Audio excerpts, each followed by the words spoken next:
My name is Mel Merrill. I first came to the center in about 1974. I was in the early stages of coming out myself, and I profited greatly from the rap groups that they had at the old center on B Street.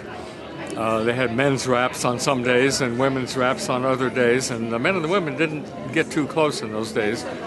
But it was a place for someone who had just come out and had so far only discovered the bar and bath culture to find out what being gay was all about, because talking to people, not necessarily that you were out to pick up or anything, but just to find out how did they live, what were their problems. And we had people came in like lawyers and doctors and things now and then that gave information that was very useful and generally unavailable in other sources in those days.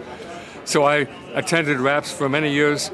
I became a regular donor to the center in about 1980 when they lost the lease on the B Street property. I joined with six other folks to create a real estate partnership that bought the building that was their second home on 30th Street, about the 1400 block.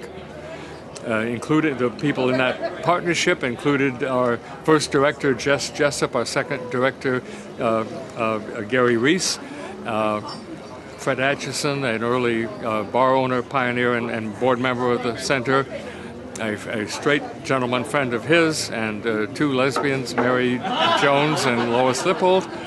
And we formed this partnership, bought a property that they then used for quite a few years.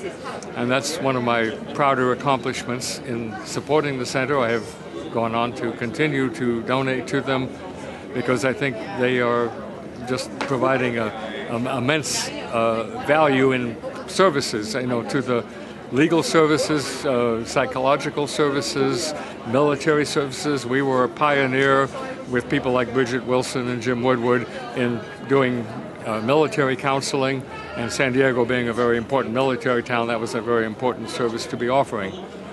So I just think of it as our community home. I am glad I live close to it so I can get over often to the events that are there, and I'm glad to be able to be here tonight at this marvelous event.